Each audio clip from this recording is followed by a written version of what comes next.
4:44 is the time right now. Good morning, Tri-State. The Democratic rivals for president were in South Carolina last night debating the last time they'll be together before the Iowa caucuses in 2 weeks.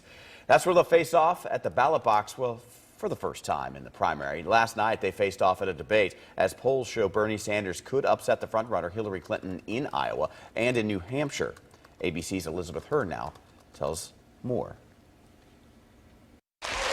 Just 2 weeks before the voting starts in Iowa, the three Democratic presidential candidates sparred on stage in South Carolina, with former Maryland Governor Martin O'Malley giving his all to stay alive. Join me in putting forward a plan to move us to a 100% clean electric energy grid by 2050. Hillary Clinton and Bernie Sanders are now in a tight battle to win the first Democratic contest.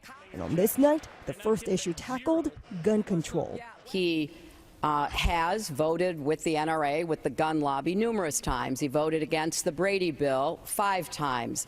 Secretary Clinton knows that what she says is very disingenuous.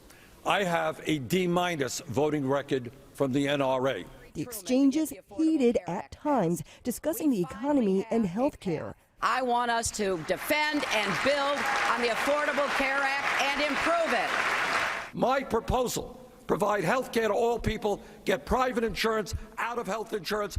But the two also remaining civil, finding common ground on other issues. There needs to be a concerted effort to address the systemic racism in our criminal justice system. Whenever anybody in this country is killed while in police custody, this should automatically trigger a U.S. Attorney General's investigation.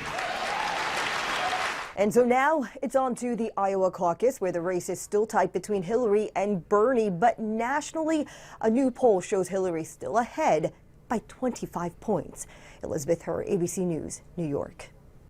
Well, Not on Your Side has actually teamed up with PolitiFact, one of the most respected fact-checking groups in the nation, to cut through that so-called red tape of sound bites of the debate and hold the politicians accountable for what they say.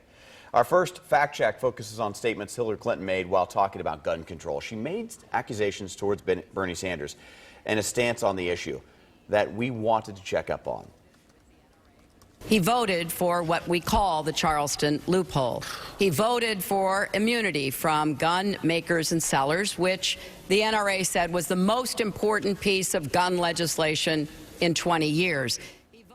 So our team did a little research into that because you could see Bernie Sanders' reaction and it actually dubbed that accusation true. Sanders did flip-flop on his stance on liability exclusions for gun makers and sellers.